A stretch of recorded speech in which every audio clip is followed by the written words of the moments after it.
moments, some value add training that you can take away and start working on all by yourself. We are also, at the end of this, going to make you an offer which we think would be cheaper, quicker, better, more fun, and 100% of the risk is with us. But the deal is, just before we start, just make sure everybody's comfortable with the deal, is that Ramon and I are going to have some fun. We want you to have some fun too. It's Sunday morning, probably where you are. And we just want to be enthusiastic, passionate about this, because we are. Ramon has seen the benefits. We never spent 1 minute on court, Ramon.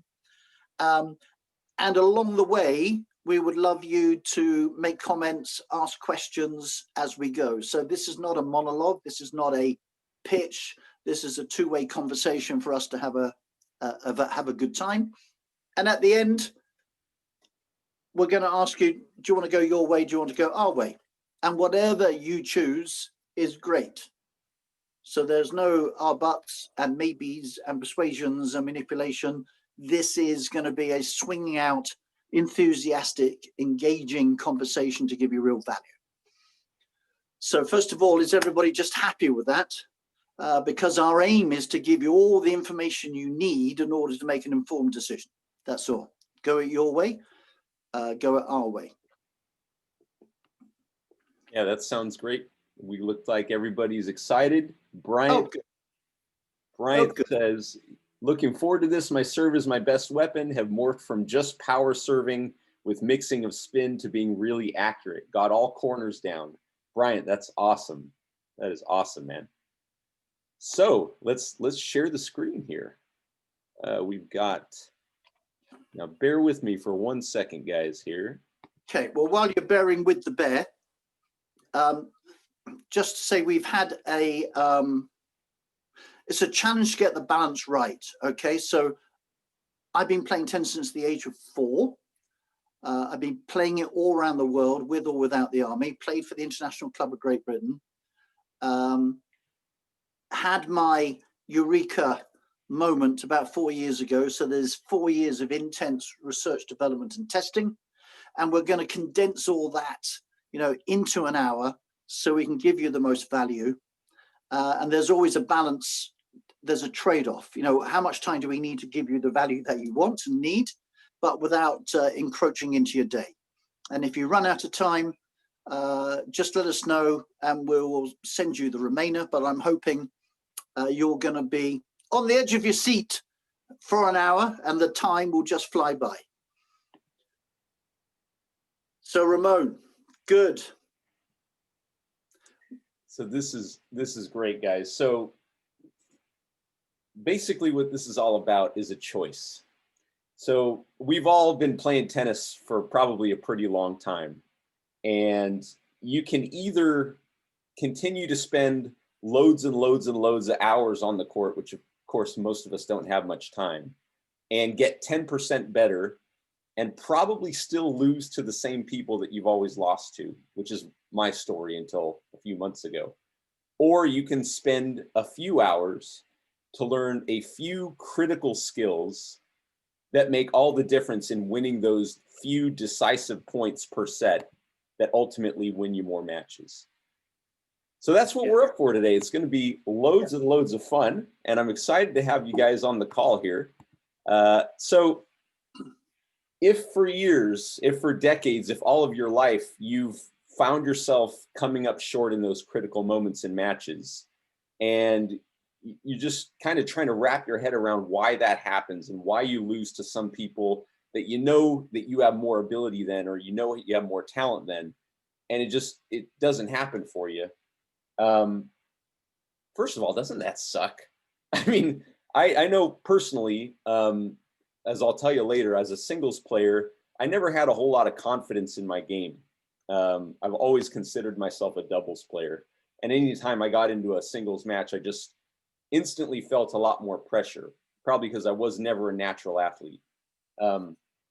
So can you remember the first time that you were up in a match and you had the opportunity to close out, and it was a big moment for you and you choked it away? I can tell you mine. So I was in college. It was my second year in college. It was the finals of our intramural tennis championship. And we are on the last court, which is the deciding court. And I'm up 40-30 serving to close out the match with my partner, and double fault 2 points in a row. And then the last point, I lay in this ugly looking serve that hangs up and gets crushed. We walk off the court totally dejected. And that's what it was for me. So I'm curious, put it down in the chat box. What was that moment for you? Where were you? What was it like? Mark, do you have anything like that? I was hoping you wouldn't ask, because I have a few. Okay, and you'll find out later. You know, I know my way around a court. I've won a few good things and I've lost a few good things. So I have a few that stand out, and they're always the important things. So this particular one, then, whilst everybody, I'm sure when Ramon asked the questions, can you remember the first time? Everybody dive straight back into that first time as though they were there, and might have some glimpses of the second and third time, because it's really emotional. And as you'll find out later, that actually affects us in all our other matches. So this was grass courts, Wimbledon, RAF against the Army and the Navy. I played there, I don't know, probably 20 years on the trot. I was the underdog, not expecting to beat the RAF #1. That was sort of also Davis Cup standard. Got to 2 match points, third set. And by this stage, the crowd had gathered, Army and RAF, like, oh my God, Mark's going to win a point. Like, wow. Crowd kept coming, crowd kept coming. 40-15 up. Served. Great serve right down the tee into their backhand. Young then attacked the net. He returned serve. And I volleyed again right down the middle. And he just flapped at it. It was a pathetic shot. And my racket was all over the net. It could have bounced off and I'd have won game, set, and match to Mark Jeffrey. It hit the net, bounced over my racket. I imploded. And probably, I don't know, 3 minutes later, game, set, and match, Flight Lieutenant Harding, not Captain Mark Jeffrey. Disaster. I had my head under my towel by the side of the court, 5 or 10 minutes. Everybody had left. The Army kept coming up, tapping me on the shoulder. Oh, hard luck, Mark. You know, so close. So close. Next time. Anybody ever heard that? Hard luck. That was close. Next time. And kind of 40 years on, I should think, I am present as though it just happened. So. That's brutal. And anybody else tapping in theirs? Yeah, we've got Glorious. Sounds like Alcoholics Anonymous, doesn't it? Everybody come and share that memory. So Gloria says, lost a set 7-5 from being up 5-2, ended up losing the match. Robin, yes, lost a set 5-0 up and serving match point. Oh! Matt, in a semifinal, lost 7-6, 7-6, had a set point in both sets at 5-4. Man, oh! Those are brutal. So and just to know if you're in the right place, if you are ready for a radically new way of training that maximizes every minute you have on court, and are tired of hitting loads and loads of balls and improving your technique 10% over a few years and still losing to the same people, then this is for you.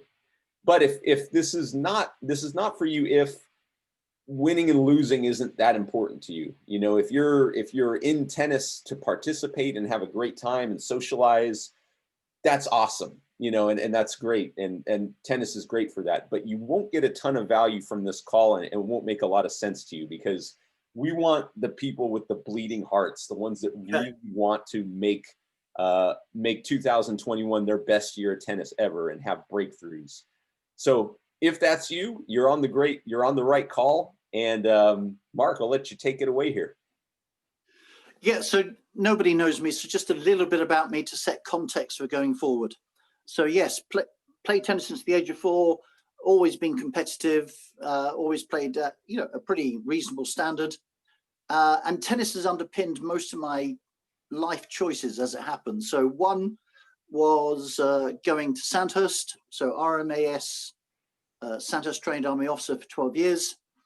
And from that then became army tennis champion at the young age of, looks like 12 there, but I was probably in my early 20s.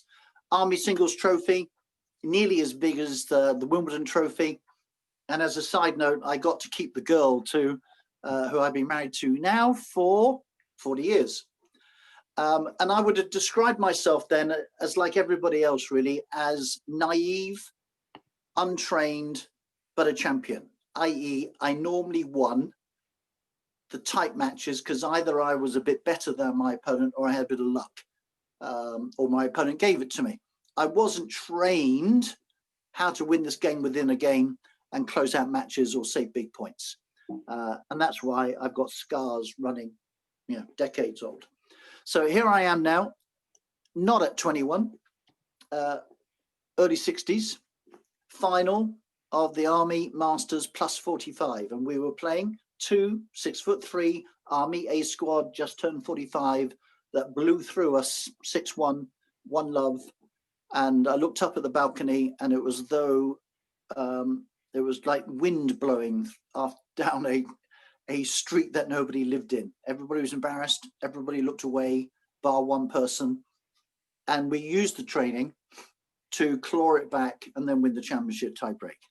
And I would regard myself then as trained in how to turn around those matches, how to close out those points. And they did say, so this is not just to big myself up, but in the tiebreak for the second set and the championship tiebreak to decide the third, they both kindly said afterwards, Mark, you grew about 30%, took the game by the scruff of the neck, we had no chance. So that was a nice thing to do.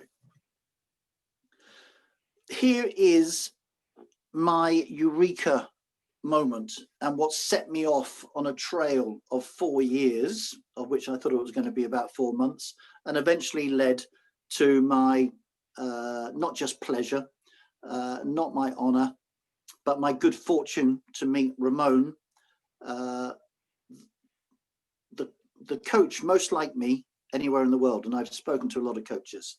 So having lost that Wimbledon match that I just told you about, not instantly, but a few years later, as I was planning this hobby to do something in tennis training, that became very present to me.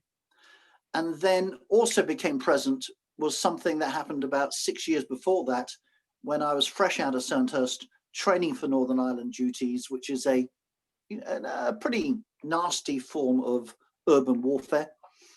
And I was training the way that the army train. They don't train affirmations and they don't train psychology or sports psychology. They train the tactics, the breaking down the skills to execute those tactics under simulated pressure as they build you as a person and your ability to control your thoughts, feelings, and emotions at all times. That's how they train. So I was doing all this. And as I say, it was my first venture out as a naive green lieutenant from Sandhurst. So I said to staff one day, staff, this is all good and I can do all this, I'm good at it.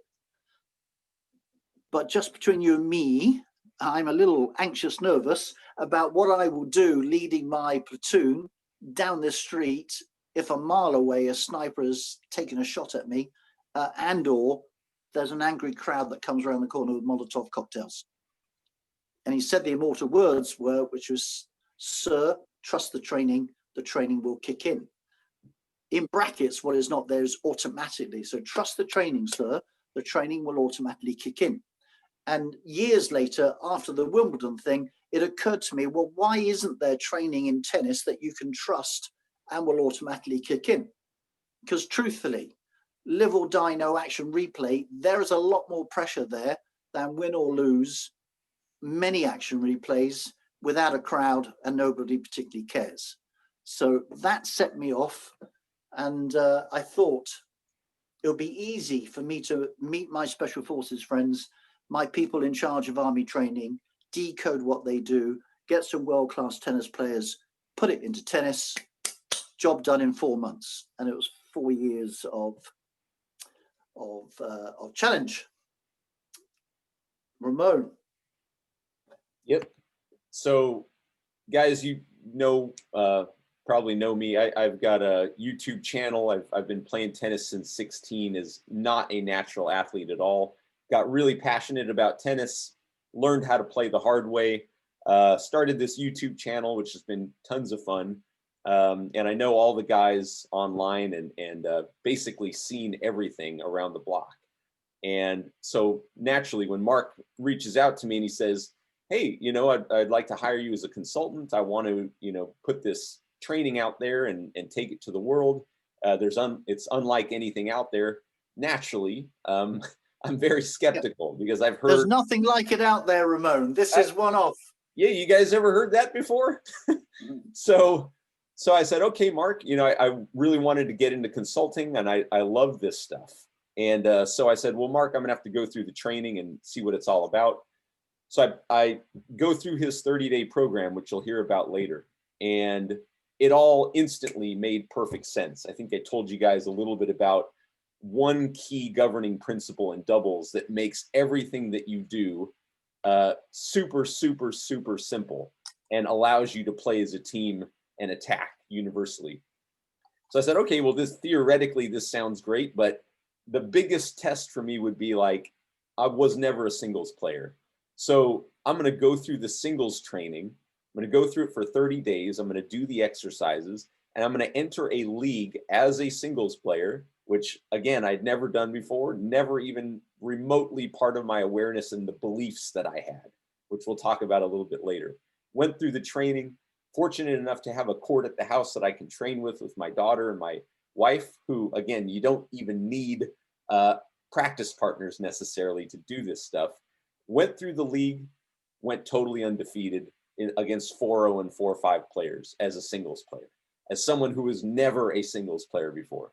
So, and did you have tight moments during it, or did you just crush them every game? No, see, that's the crazy thing is some of the matches were blowouts. I had a little bit more ability than some people, but there were many, many close matches where it was 4-4 and the guys serving at deuce, 5-4. I had, you know, a point that I had to break serve to close out the match. I think one went to a tiebreaker. So these were not walkover wins. These were all close, not all, but mostly pressure-packed close matches. And you know that feeling of pressure that you feel when you're in the middle of a tight match and, you know, you've got a team that's rooting you on and the other team is rooting their guy on. It was like a little mini, you know, US Open or something, which was crazy. But absolutely, Mark, it was pressure-packed to say the least. And how did people treat you differently, or how did you treat yourself differently? Oh, well, so I think the story that I was always telling myself was, yeah, you know, I'm a pretty good doubles player. I can handle myself on the doubles court, but in singles, like I'm just not as athletic as those guys. I don't have the big shots like these guys have. And, you know, it was always just kind of like, oh yeah, Ramon's a good doubles player. And the conversations that I would hear after these matches were like, oh man, he's a beast. He's a beast. Ramon's a beast. Ironclad, you know, like, you know, he's just going to find a way to pull through. And the whispers that you start to hear just, it's been crazy, you know, and it's been totally, this is cliche, but it's been totally life-changing. And the way that I look at myself now is vastly different than it was even 2-3 months ago. So it's really amazing. So I want to ask you guys a question, and you can answer to yourselves or you can put it down in the chat even more. What is your current level of familiarity and relationship with pressure like? I think a lot of people were kind of taught that pressure is bad. So what is your current level of comfort with pressure? What's your relationship with pressure like? Put it down in the chat box. And I'd like to pose a question to you. What if pressure was suddenly your best friend and you had complete freedom and joy around those pressure-packed moments, and you loved pressure, and you were excited to take these types of winner-take-all matches, what would that be like? You know, what if you could really not care about the outcome of your matches and you stopped overthinking when in those big moments and you were able to play with freely with no hesitation? What if you could really look forward to playing your best, most effective, and most joyous tennis ever, regardless of how old you are? I know Mark's got guys that he's training that are in their 70s. I've got a guy that's 75. They're taking on this training and they're absolutely crushing it. And Mark, we've got Dr. Aaron Boynton. Would you like to tell people about Aaron? So this is the last thing, just then we'll sort of pause and get present with your questions. And when everybody else has got other questions about how do they prepare for those few points that win 50-50 matches. So Aaron Boynton, now big point player extraordinaire. Now, although COVID has interrupted it, she has 2 people ahead of her to become World Masters champion. That's the progress she's made in 3 years. And she's also now on our backroom staff, providing her expertise to big point players as we put together a similar support team that Nadal's, Djokovic's and Federer's have. But back then, so this was 3 years ago, for the inaugural 1 point away, which has improved massively since 3 years. And Erin's story was that she could win the Ontario age qualified competitions, but in the national ones, she would always get to the quarters, get knocked out of the quarters, go into the back draw, and get to the final, and possibly win the final. Did the 4 weeks of the 1 point away. Day 2, I think week 1 was belief day, and we went through some stuff, and a light bulb came on in her head. Did the training for the 4 weeks, did 1 week's of training, entered Canadian National Age Qualified Championships with myself as her coach, but only as email. So I think at that stage, I'd never set eyes on her, certainly never been on court, and did the email thing. So she got through quarters, which was the minimum target, beat somebody that she'd beaten before, but had normally beats her, got to the semis, got to the finals with somebody she'd never, ever played against or won before. Didn't change the tactics, same level of execution. John Wooden, basketball guy, says many great things. And one is that the higher level you go, the only thing that changes is your ability to execute the same patterns quicker and more accurately and more consistently. So she texts me afterwards to say, Mark, I'm now Canada's national champion. I go, great, Erin, what was the score? So no. It was a really, really tough match. Okay, but what was the score? And embarrassedly, with her little email, she says back, well, 6-2, 6-1. Well, how did that happen, Erin?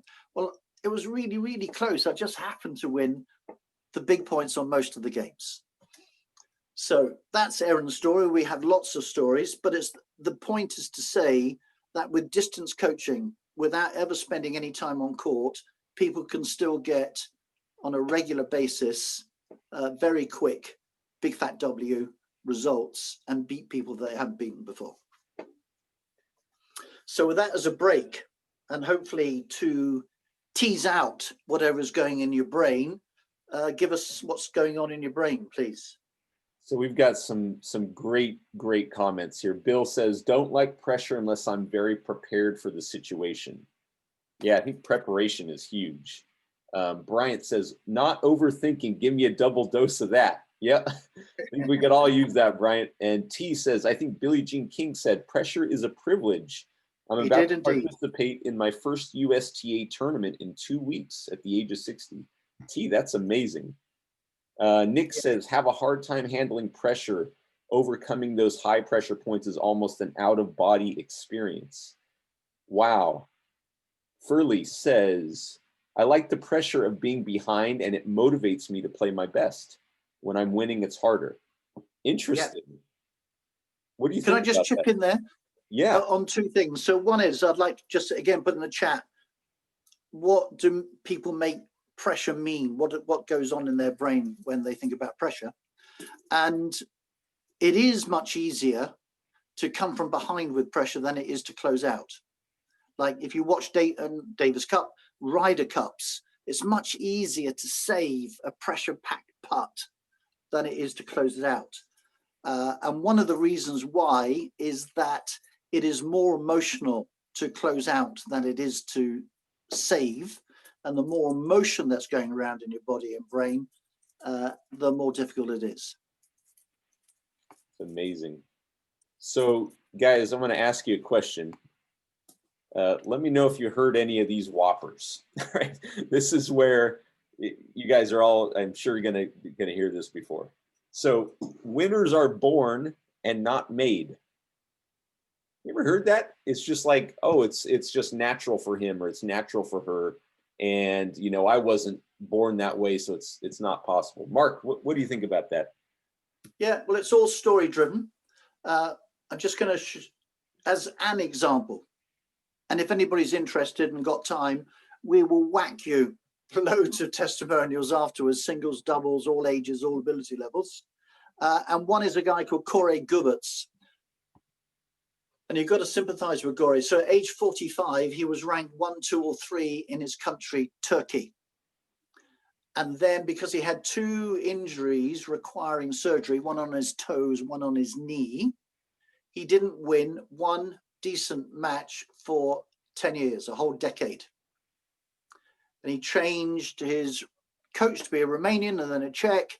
He had different rackets, slightly different grips, played brilliantly in practice, terribly in matches, lost loads of confidence, and came to, so this was a physical 15 hours. It wasn't an online, okay? So there's 15 hours live with me in Bold, Croatia. And after 15 hours, immediately started beating people that had been beating him consistently for 10 years. 2 months later, he was in the Turkey National Championships, had his nadir moment of belief, and I can do this, got to the finals to play somebody he had never beaten before, even when he was plus 45, 1, 2, or 3, and won the match to become Turkey's national champion. And then led Turkey onto the national stage, captained his country, as did Aaron Boynton, and has since gone on. And Aaron has now gone on level 3, ITF level 2, ITF level 1, singles and doubles finalists. So the point is that Corey, for 10 years, had no confidence, had done nothing to be a winner, and within 15 hours and a few short weeks, and then 2 months, was captaining and leading his country on the world stage. Okay, so I think that's not amazing, but it's very interesting. That is amazing. Talk about changing your story. So myth 2, you learn the most from your losses. How many of you guys have heard that one before? Yeah, boy, that's a whopper. I'll tell you what, I think there's a little bit of truth to that, because clearly if you learn what you didn't do and you do it the next time, you're more likely to win. But really what you do is you learn how to lose. You know, and that becomes, it doesn't take a whole lot of those for that to become your story. When pressure's on, when it's 50-50 match, I inevitably find a way to lose. I think you learn a lot more from your wins. You know, you learn about, there's something in there that you didn't know was there that is now evident and now becomes part of a new story that you can create. Mark, what do you think about that? Yeah, that's true. You do learn from your losses. And that leads us into something else about learning painfully, one agonizing loss at a time, and they call that experience, which we'll come to. But I would argue that phrase is put about by people that lose a lot to comfort each other. And clearly, if you're in a 50-50 match and nobody can see who's going to win, and you find a way to win, you learn more from your narrow win than your narrow losses. Absolutely. All right, here's another one. you can't shortcut painful experience. You got to go through the losses, and you got to go through the really hard days and training. Again, there is training that's involved. This is not some magic bullet, but the thing that me and Mark joke about is like fried chicken. All right, my wife loves fried chicken. If we were going to make together the best fried chicken in the world, you and I and everybody on this call could go out and try out a million different recipes and try all these different spices, or we could go down to Popeyes or KFC or wherever your favorite chicken is, figure out what they do, and then just do that. And we would have a delicious bowl of chicken. Mark, anything to add there? Yes, but I just want to go back to the last one too, because I've been watching people's comments. Oh, yeah. So it is great, because if you don't learn from your losses, then that would be sad.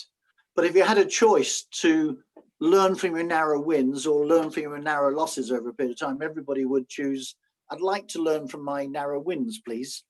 So, yep. Okay. Feels a lot better to win, that's for sure. So moving on.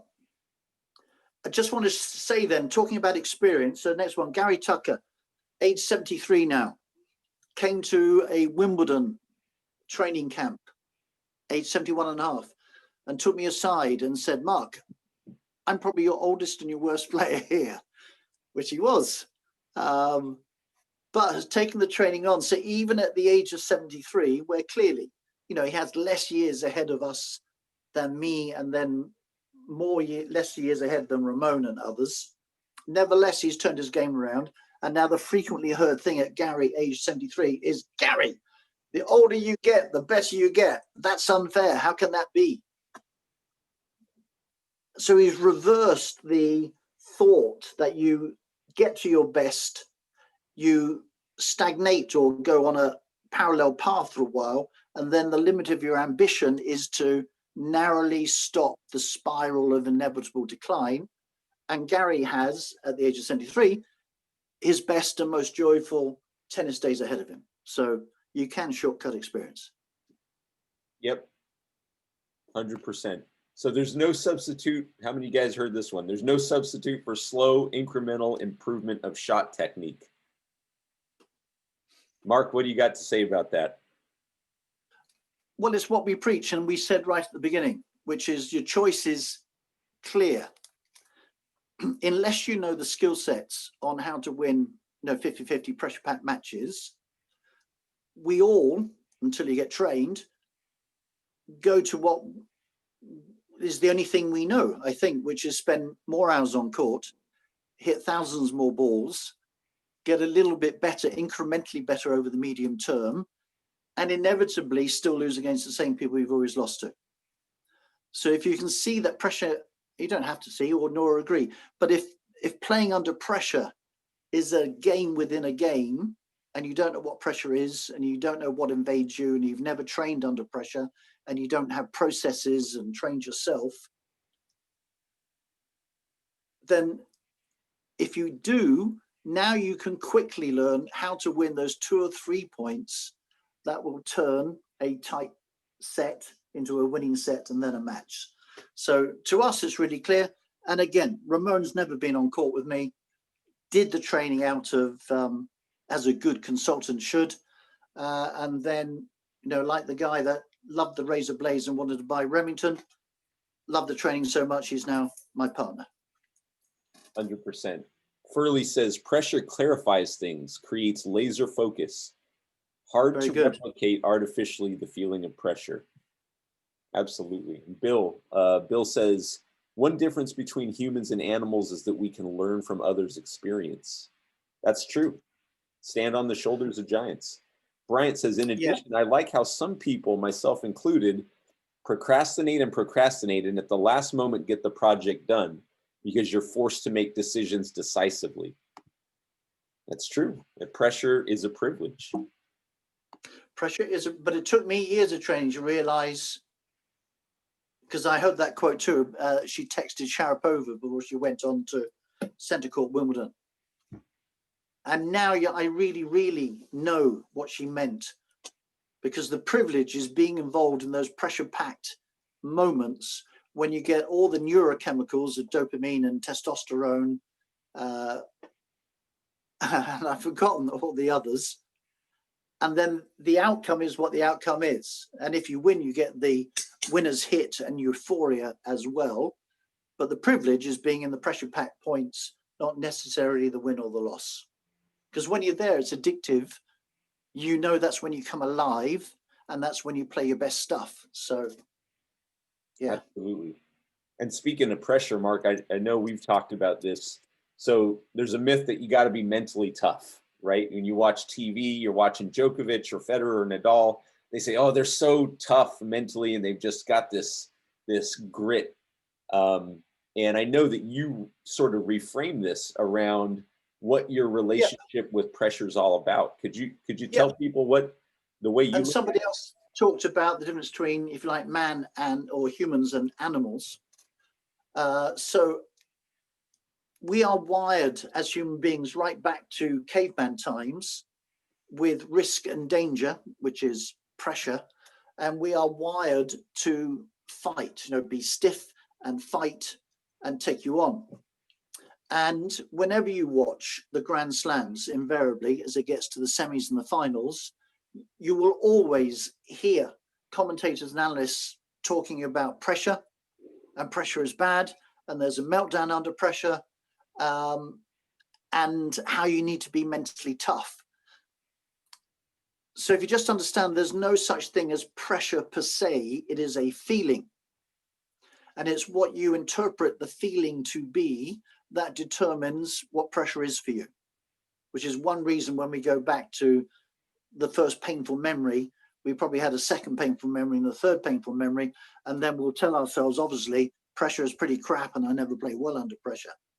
So if you perceive pressure as your enemy and bad for you, you will, as a lion or a lioness, roar, and you'll be stiff and you'll fight it, and you need to be mentally tough to beat your enemy.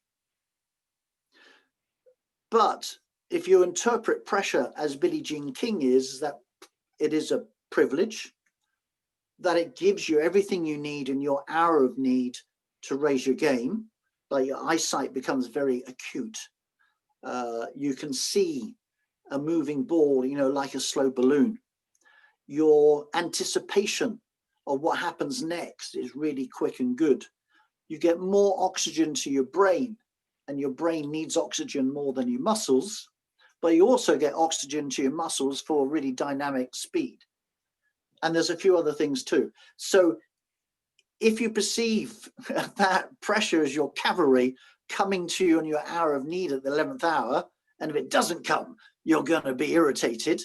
Now you just need to be mentally smart, not tough, which is to allow all the chemicals into your body so you can rise to the game, and be savvy enough to quieten the brain down, because one of the side effects with adrenaline and cortisol and dopamine and the others is that your brain can get noisy and messy quite quickly. So if you've got a process that makes that quiet and assassin-like, but everything in your body allowing you to raise your game, now you just need to be mentally smart, mentally savvy, not mentally tough. And then you become in body loose and relaxed, which is when you play your best tennis, and the brain is clear and calm and composed. So those two things, brain and bone, is what helps you nut out those points. And I think that process, Mark, that you teach in the program is so powerful, because most of us think about the 80% of time we're on a court in a match, we're not actually playing a point. We're only playing a point 20% of the time. So having a process that you can follow, that's structured, that's proven, that gets your body in that ideal state to go out and perform is super powerful. So we've got Rachel. You want to tell them about Rachel, Mark? Rachel Maniatis.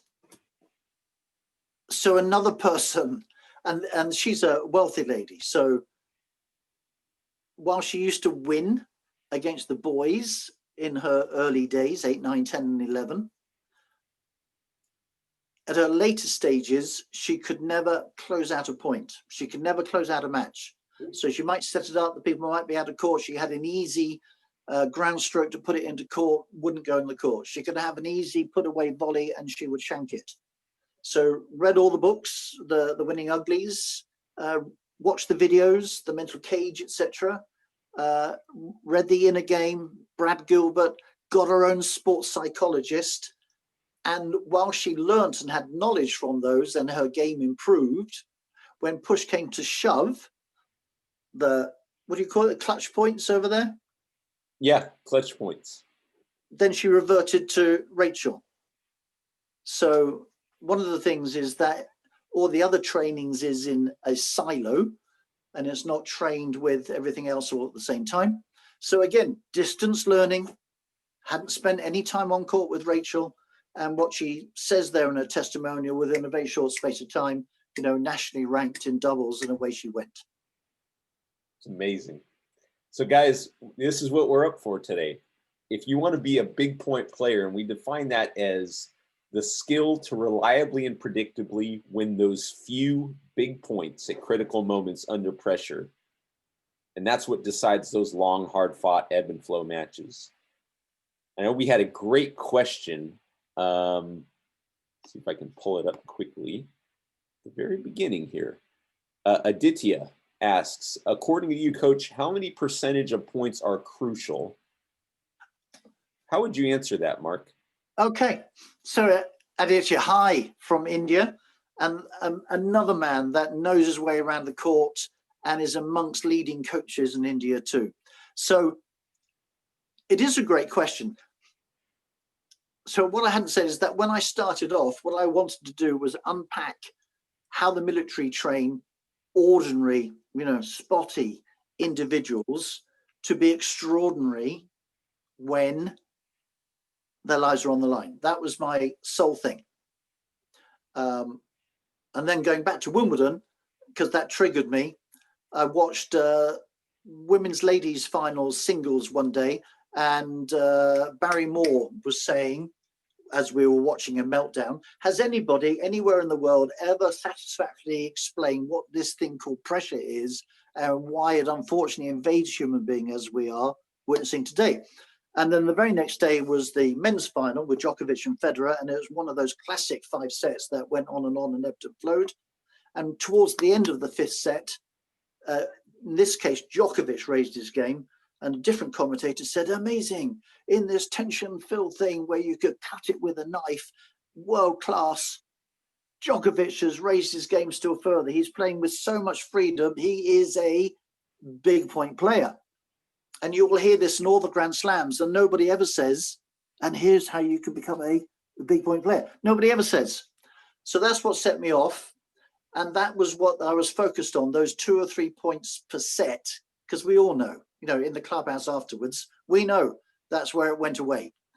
And then I read Brad Gilbert's book as one of my many research things. And Brad says 50% of the points in a match are big points. And they are. 30-30 is a big point. First few points after you win a set is a big point. So when you add them all up, about 50% of the points in a match are big points. And when we put up a racket, you can bet our coach said 2 things to us. 1, watch the ball onto the strings. 2, play every point as a single point. And it's only the world-class people that tend to watch the ball onto the strings and play every point as a point. So we have accidentally done it arse about tit. We've concentrated on the 2 or 3 points in the training and the processes to win those 2 or 3 points. But then people, and the better you are, replicate that process. If this is who you are and what you do now, then you can replicate that process for those 50% of points. And if you're really exceptional, and I need to say, so I'm sorry, Adit, this is a long answer to your question. The difference between the 2 or 3 big points is that pressure is externally applied to you. There's nothing you can do about it. It whoosh through your system. For many of those 50% of points, it doesn't invade you, but if you know what's going on, you can self-generate pressure and then use the training to raise your game under pressure. It's really hard to self-generate pressure every single point for the remaining 50% of points. But nevertheless, you can still go through the processes, but you probably won't be able to self-generate that pressure that allows you go to another level. So long way of answering your question, Edit, but I hope that answers it. I know we got a lot of ahas going on. Furley, talking about the process, says, hence breathing slow for calming and slowing down while feeling the adrenaline.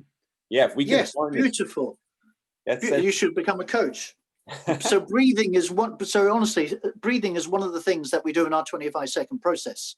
So if you can control your breath, and we do it in one dynamic breath to bring your breath back to normal, then your emotion will be normal too, and hence more able to play that big point.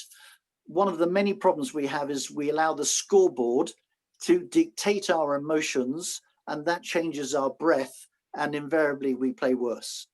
So just understand that emotions, good or bad, aren't helpful. Otherwise they would train it. To be in your normal self is what is good. And yeah, part of the process is to do just that.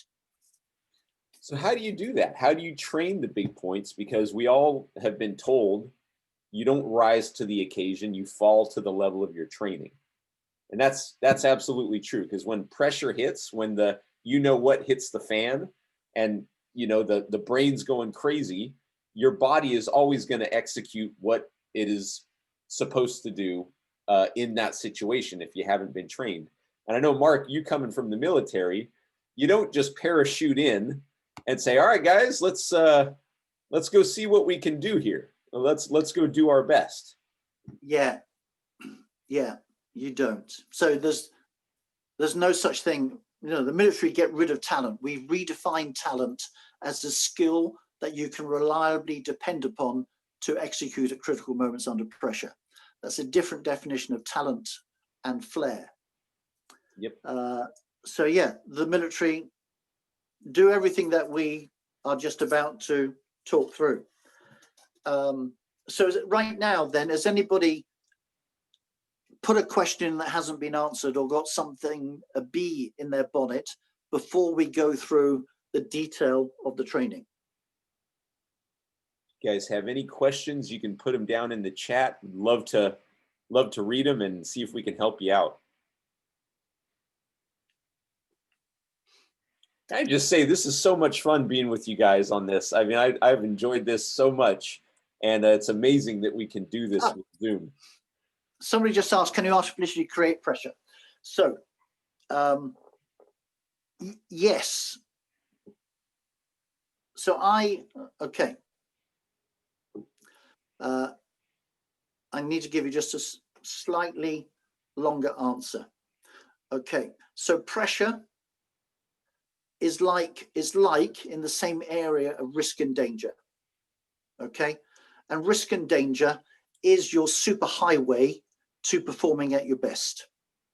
And one of the things we do in our 25 seconds, and you go, geez, you do a lot in your 25 seconds, is to get into your, what Tony Robbins would call your prime state. And one of the top 5 people globally for Tony Robbins has been one of my mentors to help create this program.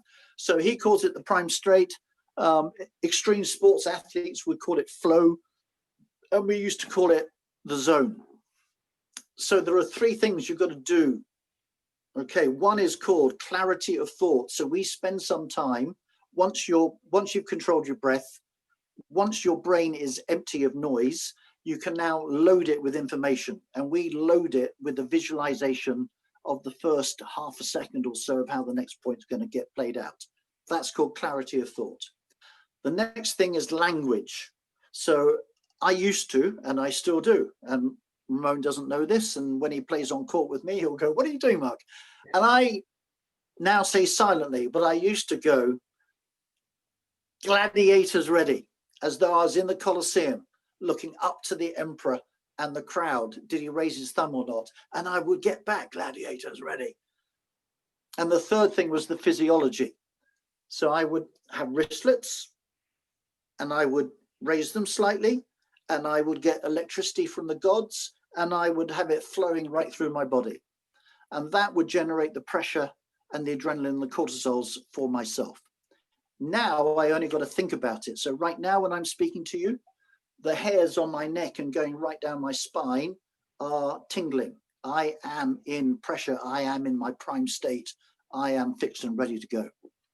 Okay, so I hope that answers that. And I go back to, we're trying to condense and get the balance right between interest, fun, and actionable information.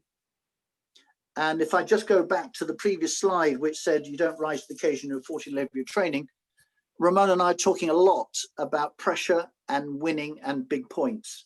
When you come through at the back end of the training, you'll realize there's no such thing as pressure, there's no such thing as a big point, and there's no such thing as winning. As my Kung Fu master of 28 years said to me, Mark, winning or losing is like having a cup of tea. And at the time I go, no, Kung Fu master, you don't understand. I beat my chest. I roar like a lion. I say to my opponent, you will not beat me. I rip your heart out. And he goes, well, why are you doing that for, Mark? And wasting energy and telling your opponent you don't really believe, and a couple of other things too. So 2 years later, the penny dropped with me that winning or losing really is like having a cup of tea.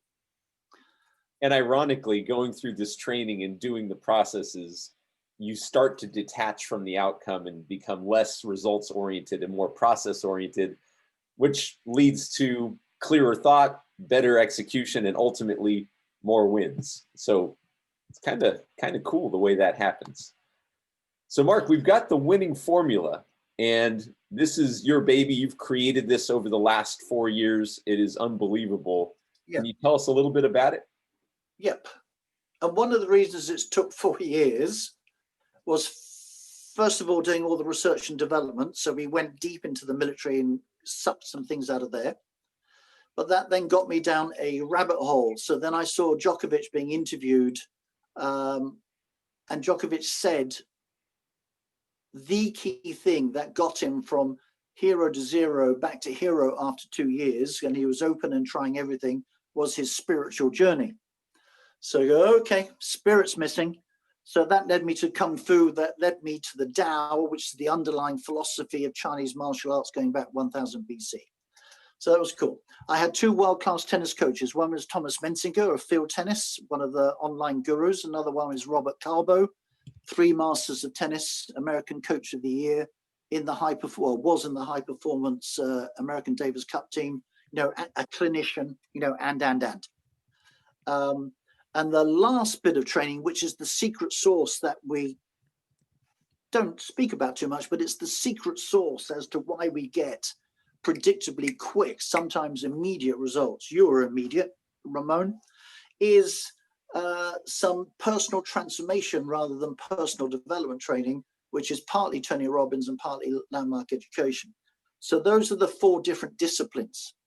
Then we had to put them into a method.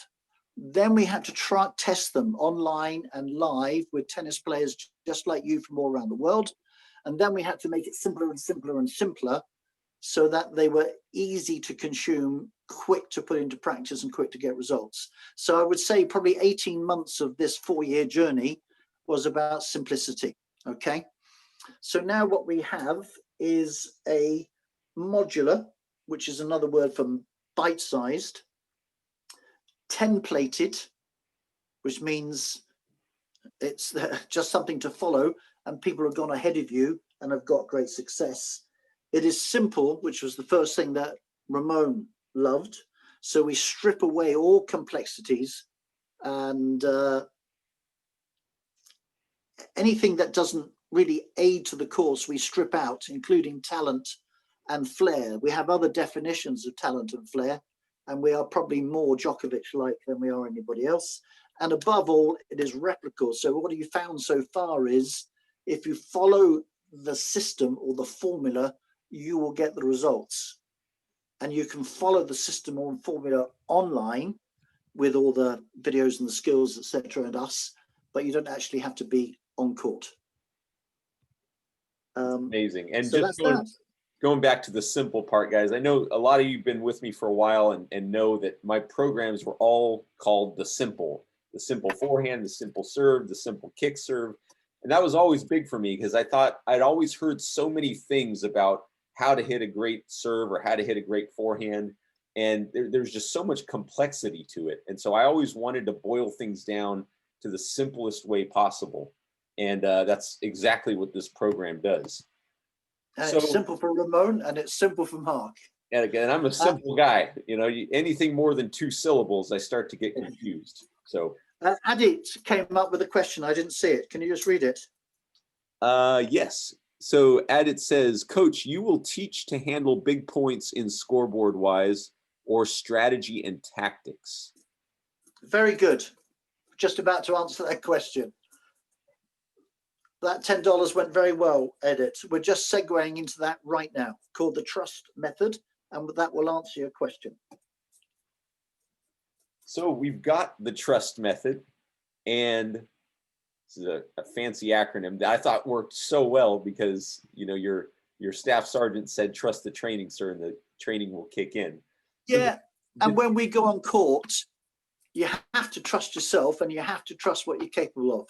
If you start thinking and overanalyzing, of course, you know, you're toast, you're meat. So you have to, and we'll say it a little bit later on, but you have to trust yourself and allow your intuitive self to play for you, because that processes information at about 14 million bits per second. And if you don't trust yourself and overthink and overanalyze, that processes information around about 50 bits per second. So not good. So it takes us to the T, Mark, and the T stands for tactics, and it's evidence-based tactics. These are tactics that have been mapped out by Thomas Mensinger, who a lot of you guys know from field tennis, and was later confirmed by Craig O'Shaughnessy, who was Novak Djokovic's strategic advisor when he started going off and killing everybody. So the tactics, which is our first 80-20.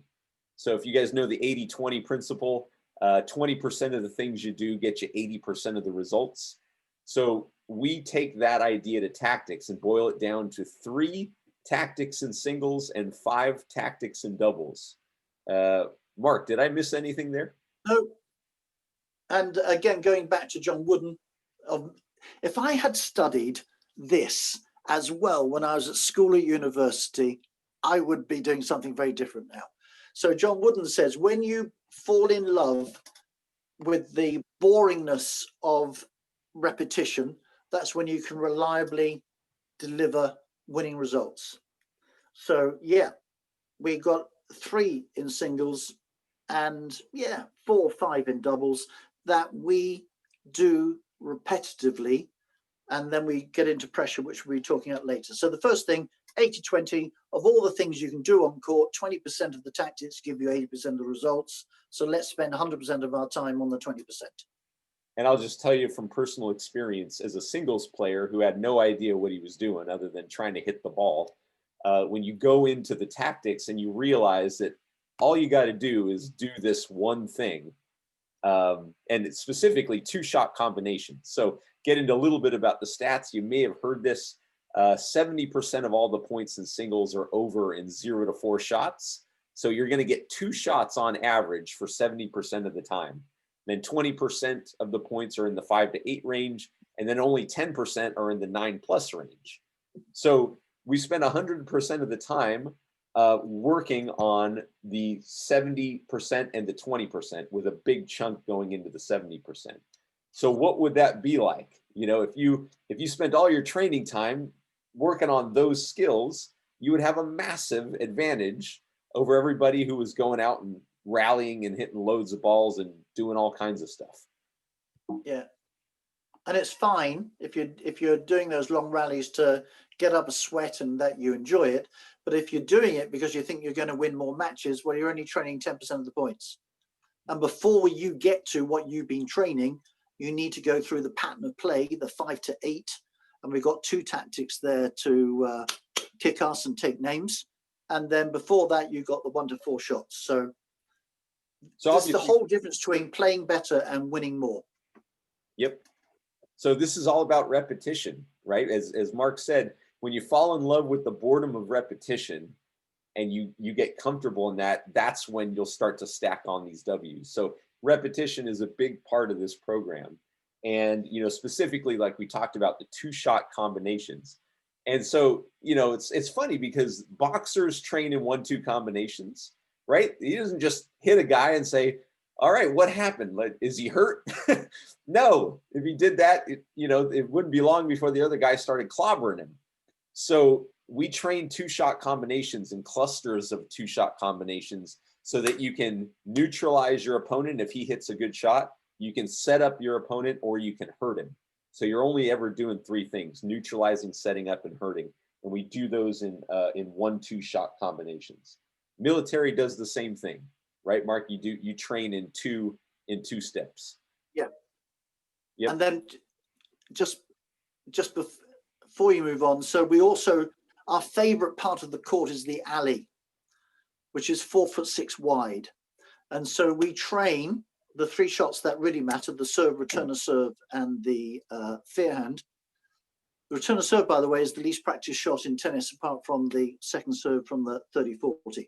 So our 3 main shots: serve, return of serve, and forehand, we train down the alley, 4'6" wide, and we do something called chunking, where we put the hand right down the throat and do it in slow motion, really slow motion, from about halfway in the court, and then build up to the baseline, speeding up, and then the hand down the handle. And in that way, we groove and build this thing called myelin, which we'll come on to later.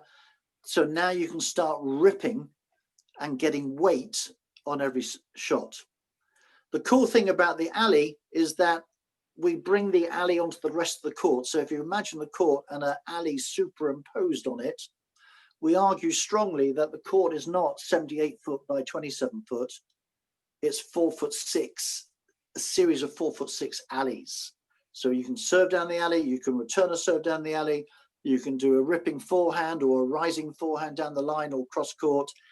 By and large, it's an alley.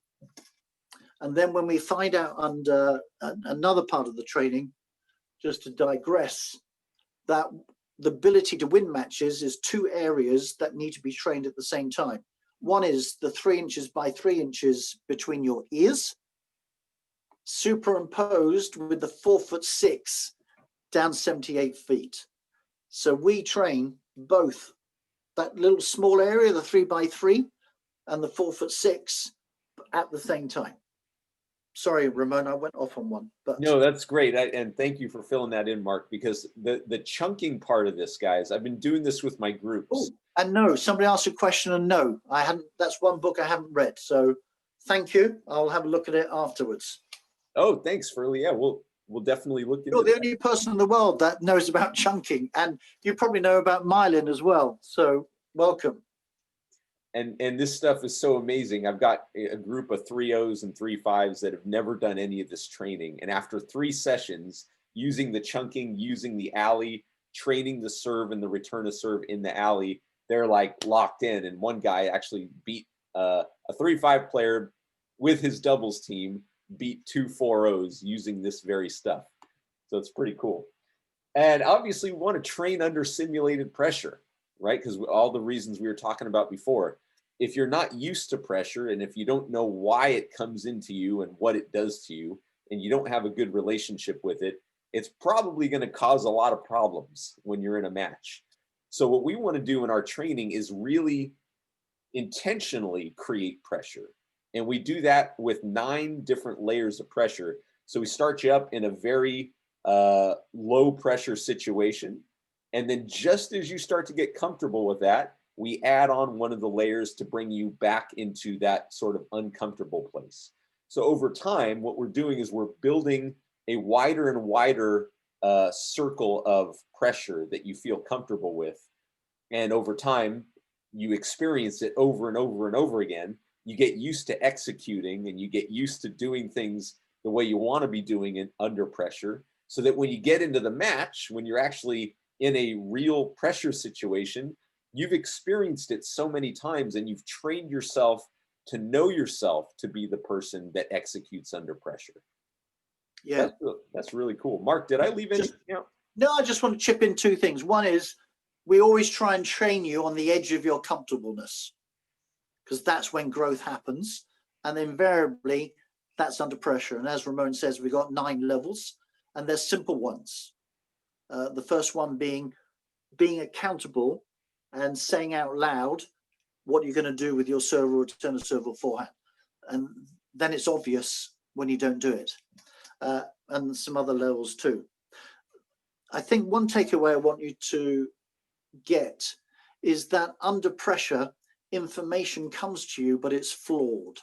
Okay, and if you think how much pressure, how much information you need to process when you do the one and react rather than the 1-2s. So you do your shot, you wait for your opponent to hit the ball back, and then you react. So you've got to compute where that ball is going, what height, what spin, where's the first bounce, the various other things. You then need to tell your body and your feet where to move to get there. That's millions of bits per second of processing. Then you get there, and you guys, which used to be me, get there, if you're lucky, at the right time, but mostly a little bit late. So you haven't set yourself up to execute the same shot that we've been practicing over and over again. You do something that's improvised and spontaneous and do your best. So now you've got to process everything from the tip of your toes to the tip of your fingers to execute the shot. Just think of the million bits per second, and now you're working with flawed information. So if you are in conscious controlling mechanical brain, i.e. analyzing and thinking, you might be processing information as low as 50 bits per second, which is why it would be normal to tank shots under pressure. But if you train to flip the switch and allow your intuitive play, which is what you do in practice, to run for you, that could be processing information up to 14 million bits per second. And that's why you would play so much better under pressure. And if you do this all the time in training, as Ramon has said, this is your new normal. This is what you do. Unlike everybody else that has no idea what it is and never trained on it, the only time they come under pressure is when it really counts, and then it's a stranger and they invariably don't play very well. And it's just amazing to go into a doubles match now and be so sure of exactly what you're going to do, mapping out the first two shots with your partner. You guys are talking back and forth. You're a team. And you look across the net and they're just sort of looking at each other, blindly. They have no idea what they're doing. And not only does that give you confidence as a team that has a plan that's going to go execute, but it strikes fear into the hearts of the other team, because they look over and they see you guys planning something out and, working as a team. It's incredible.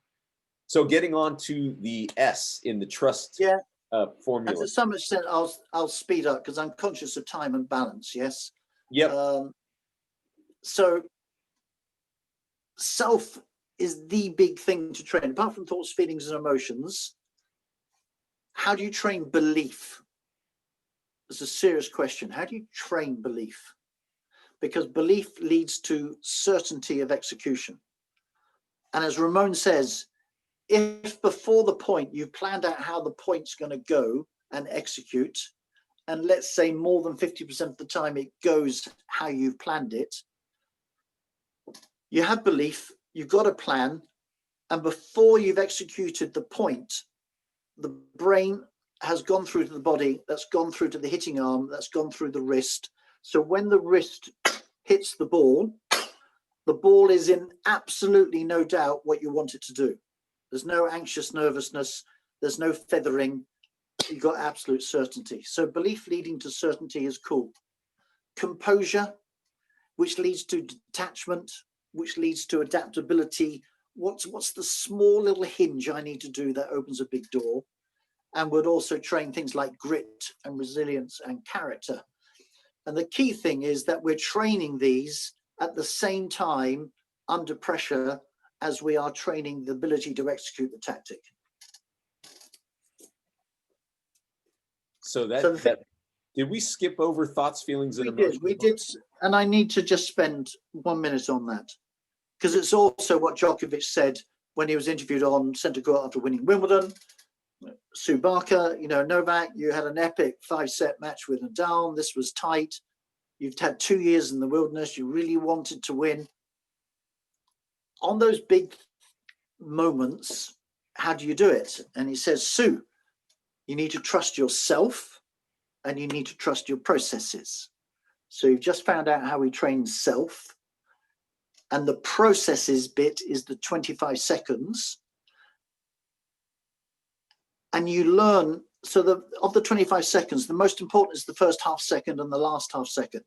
Because if you haven't done that, normally thoughts, feelings, and emotions will invade your body right at the very end or right at the very beginning. So the key takeaway from this is thoughts, feelings, and emotions are not you. They are your thoughts, feelings, and emotions.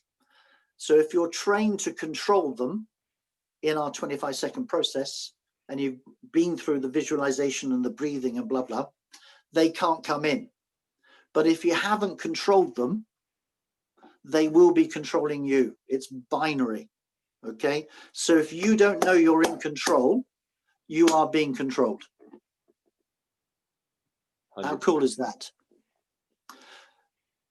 So this slide briefly is the intersection of the 4 different types of training brought together at the same time, and the sweet spot in the middle is the trust method, the big point player training.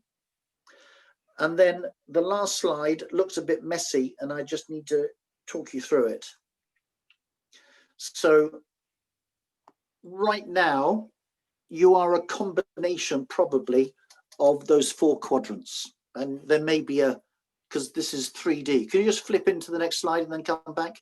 Sure. Right, so it's a 3D box, and you are somewhere in the box. Now back to the 2D.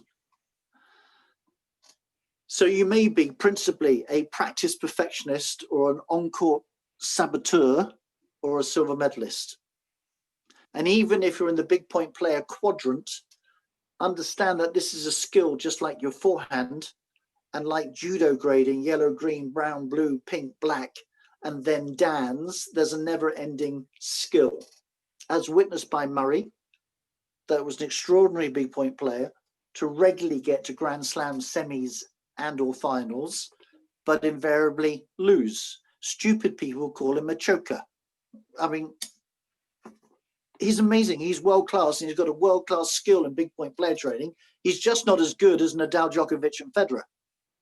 And then one day, you probably know the story, that he was watching a match, and on the other side of the court was Ivan Lendl, and either he or his advisor went, "There's Ivan Lendl. He used to get to semis and finals too," and everybody called him a choker. And then he kicked back and took names for 8 years, and he took Lendl onto his team. And the role of Lendl was to teach him how to win those 2 or 3 points, not to improve his forehand, not to be a hitting partner, but how to bring T, R, U, S, and T all together at the same time. So if we look at, no, I'm sorry, Ron. So if we look at the y-axis, part of the training is to take you from the bottom, which is logical, mechanical, 50 bits per second, overthinking, over analytical, right up to the top, which is non-thinking, freedom, relax, intuitive, 14 million bits per second.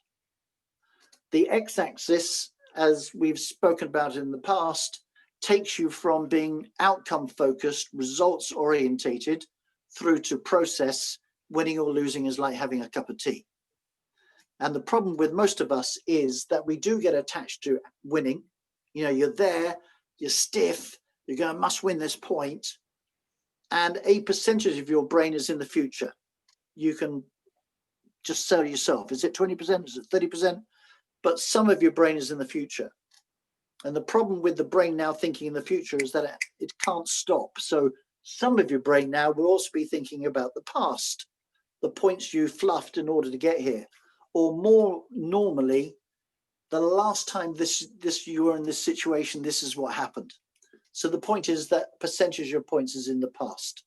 And now it's thinking about the row you have with your partner, what you'll have for dinner. So you may have less than 50% of your attention spent in the present, where if you were results process focused, you would have 100%.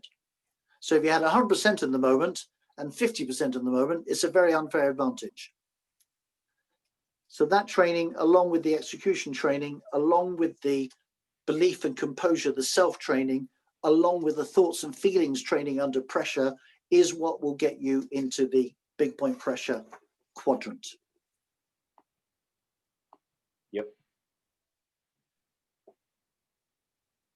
And that leads So into 1 Point Away, which is the program. And Mark, this is something that you've created that has already made a massive impact on my tennis career and life. Really, my wife's a lot happier now because I come home happy more often, and a lot of clients are really happy about this too. You want to tell us about this?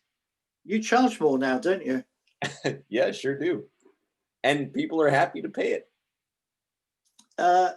Cool. So we would be happy to help you further on a free basis if you don't have enough now to go and train. As I said earlier, it's a balance between giving you everything we know and making it sort of entertaining and a little bit about where we've come from and why the training is the training.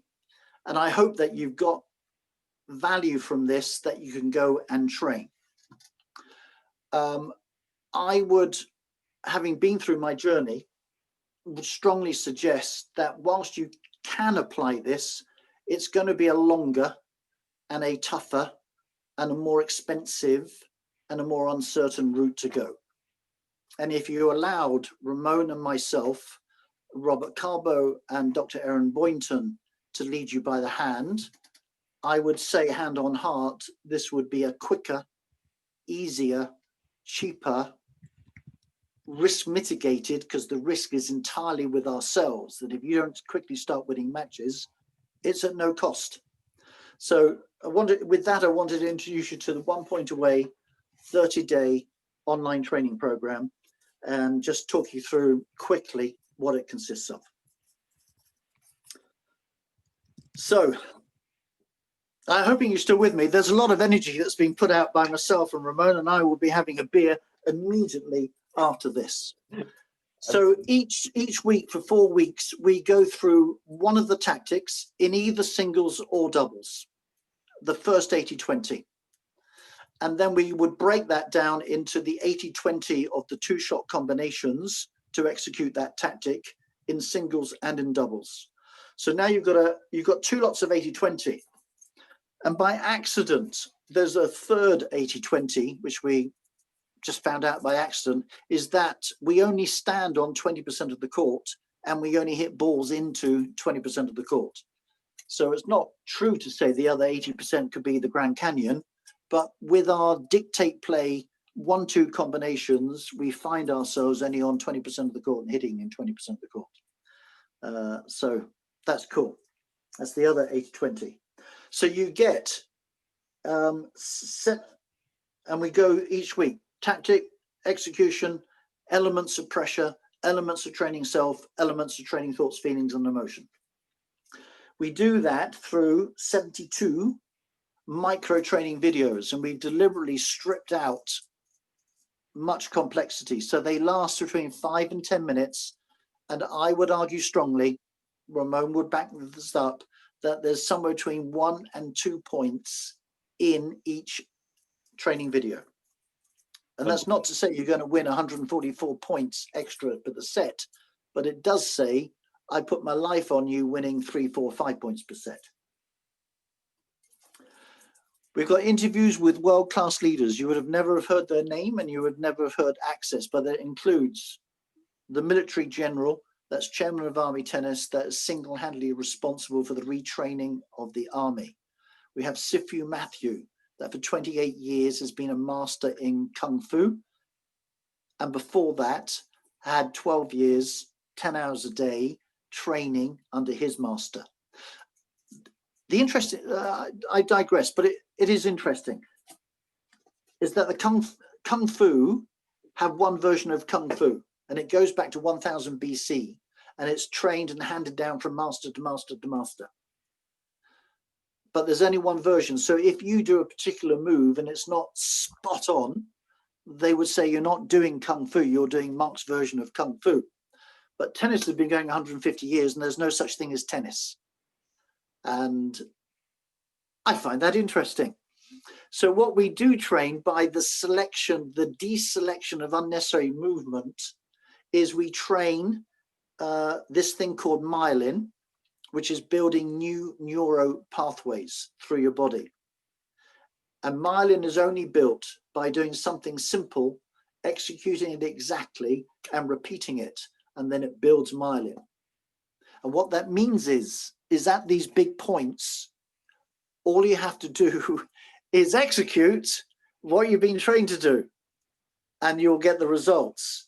So there's no, so in these moments when the wolves are howling in your brain, and you're trying to think, well, what was it the sports psychologist said, or what was the book? And you have automatically, I go back to my staff sergeant now, trust the training, sir. The training will automatically kick in. You have automatically shifted into being a big point player, and you didn't know you were doing it.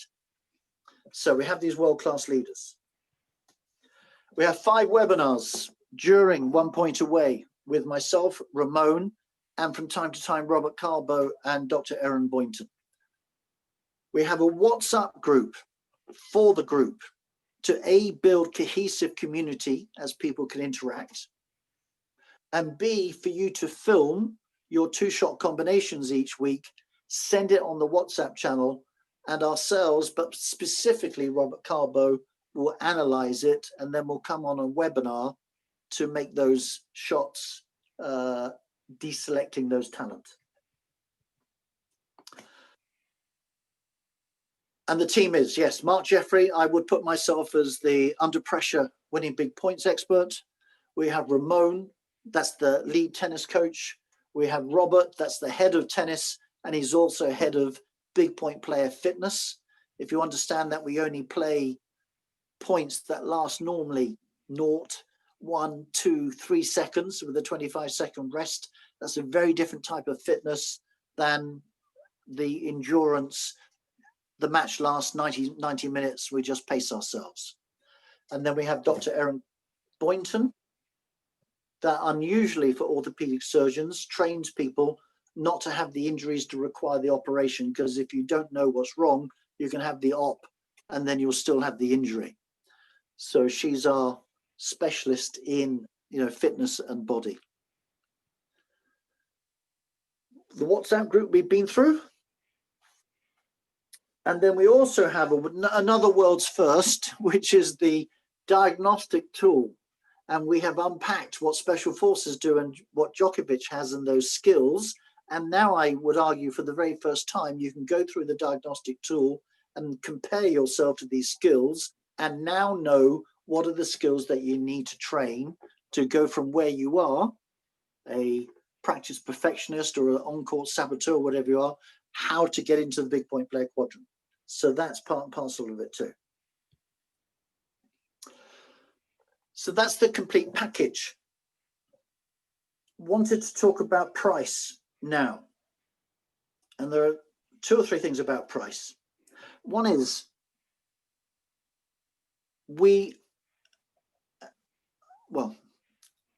I was going to say, we are the only people in the world that have put this methodology together to get these results.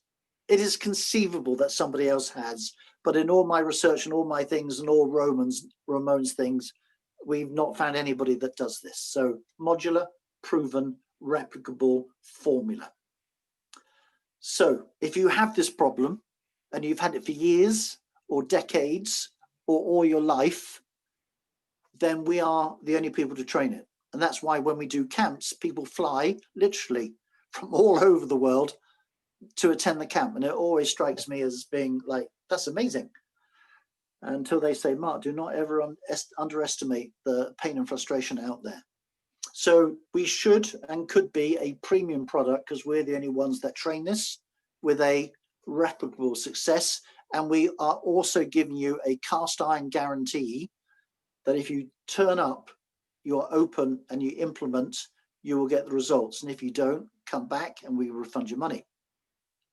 Second thing is for you to think right now, the time and the effort and the hard cash you spent on those years and decades to be trained and play matches. And if you carry on doing what you've always got, you'll get what you've always gotten, yeah? So now just think how many years you got left on court and multiply pounds, shillings and pence and dollars on your time and energy and physical cash that you spent, and it will come to a vast amount of money. And the third thing, Ramon, what do you charge now per hour? 150 an hour, Mark. Okay. So with all those as positioning and context, the normal price of this going forward would be $497 for everything that you just got, and I won't insult you by going over it again. But because this is Ramon and my first time, and by no means this is a beta test. I've had 4 years of beta testing, but we're going to knock $100 off, and it's going to be $397 for the entire 4 weeks. And Ramon and I, well, I think that's a good deal. Ramon, knowing what you do now?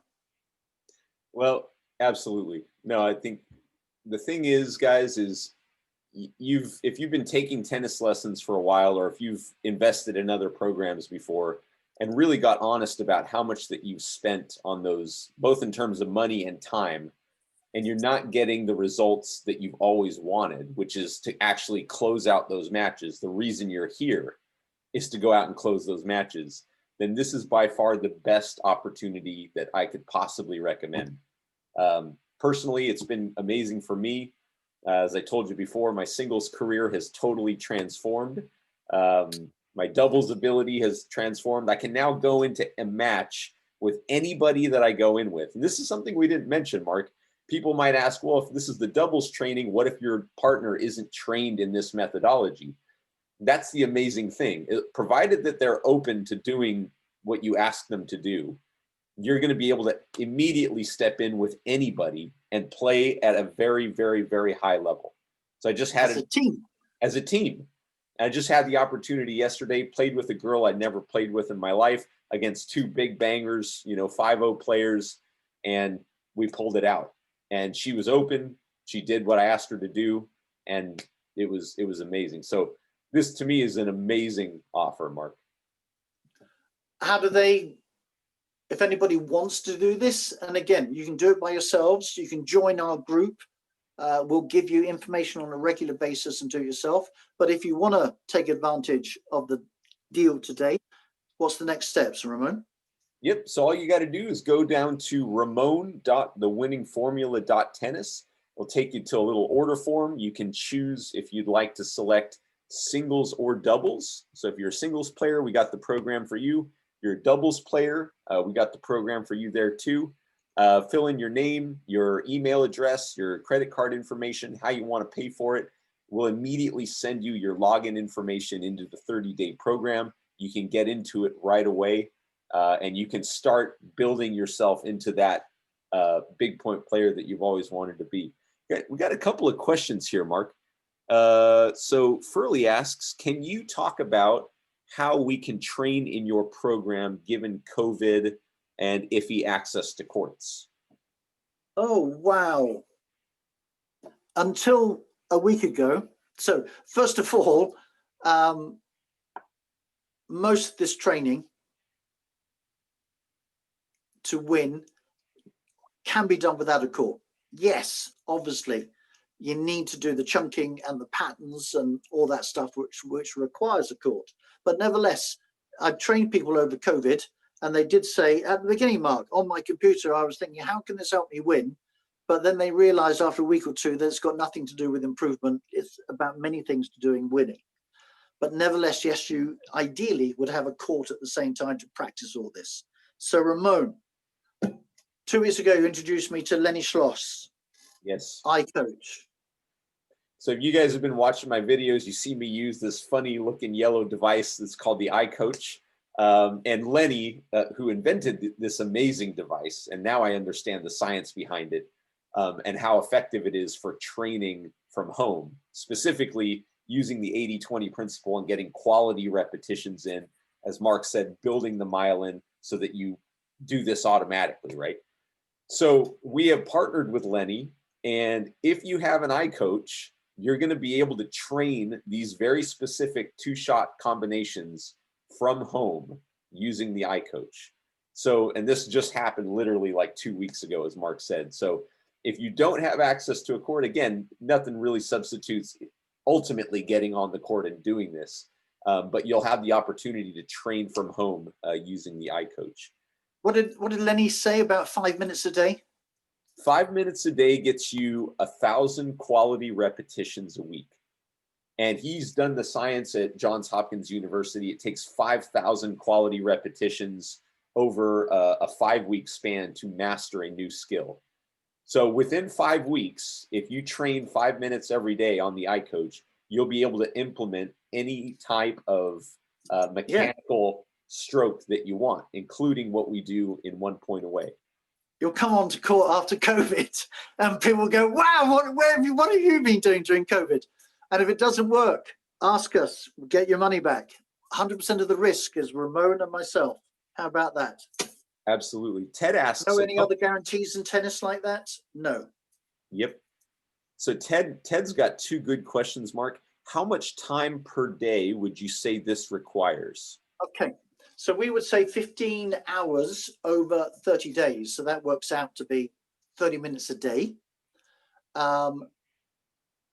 And that's, I'm just thinking, is probably on average is right. So the videos would be, say, 10 to 15 to 20 minutes max, normally 10 minutes a day. And then you should schedule an hour, hour and a half once a week to do the patterns. So if you've done the training, and we also give you a manual, by the way, you can take it onto court and start doing the patterns straight away. The more you do the patterns, the easier it is to do the patterns, and the more we can put the pressure on. So 15 hours over 30 days is a good benchmark. And Ted, just with a follow-up question, Mark, do you do this every day without interruption? What, our presentations? Our presentations today. That would be great. Yeah, so if it's the 1 point away training, then yeah, it would be best that you locked yourself away for 10 minutes to do the video. The video's on the mobile, so you can be watching this if you're commuting and getting trained at the same time. I hope that answers the question. And we got a good question. Oh, meaning consecutive days. So yeah, Ted, I think ideally you're doing this consecutively. You go over 30 days. Yes, it depends which week. There might only be 4 trainings on 1 week and 5 on another. There's always 1 day spare and occasionally 2 days spare in terms of training videos. But again, after the iCoach, next best thing, get on court. And the good thing is, as Ramon said, you don't need a hitting partner of your standard. Ramon's been trained by his daughter, throwing specific balls in specific places. How old's your daughter? She's 10 years old, Mark. And did you get a sweat up? Did you feel you've been trained? She loves watching me run around with my tongue hanging out, and while I'm getting sweaty, and she's just having a ball tossing that ball around. And your wife trains you, so you don't need somebody of your same standard or better on the other side of the court feeding you stuff. We got a question from T. Says, is there a payment plan? If we had a 3 equal payments plan, I would do it. Okay, no, but if you just leave your details with Ramon, we'll come up with something. Understand that we love this. We want to take it to the world. Money shouldn't be an objection, but obviously, we also need to get paid, obviously. So we'll do what we can. Send Ramon an email, please. Please do, and I'll put that in the chat, my email address. Let's see. Luis just got in. He's excited to get into the program. Awesome, Luis. B. Huang, hope I said that right, says, do we still get access to the program after the 30 days? Yes. Yes. Yes, you have it for life, B. Huang. I think your first name is Betty. I think I remember seeing your name in the email address. So yes, you still get it for 30 days. And as soon as COVID allows, I will be over there with Ramon doing camps and clinics. Oh, you guys are going to be excited. We're going to have programs and clinics and live training. So you'll be coming out to LA and training with us, or if you live in other parts of the world. I might not go back.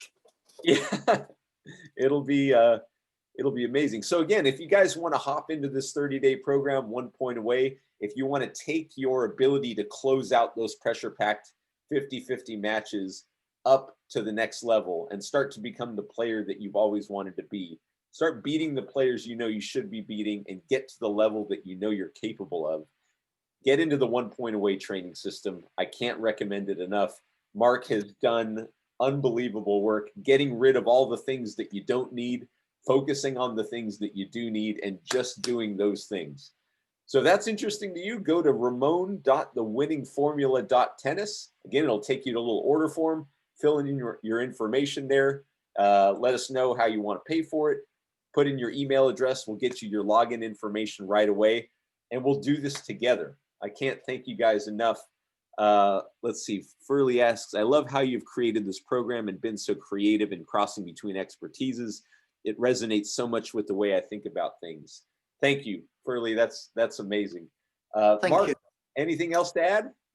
No, just understand this is my life's work. This is my baby. I started as a passionate hobby. Many times it got so difficult, I thought about quitting. But when you're half pregnant, you have the choice of being fully pregnant or going away. So, yeah. Awesome. Thank you for people saying that it made so much sense, because this is my baby, my flesh, my spirit, my blood. Awesome. And if you guys have any questions that we didn't get to, we want to be aware of your time, feel free to email me. I'll put my email down here in the chat. And I hope you all have a really amazing Sunday. Yeah, thank you for your Halloween. Thank you for spending your time. I hope you had a little bit of fun and entertainment, and I hope you got a lot of knowledge as well. Awesome. Thanks, guys. Have a great rest of the day.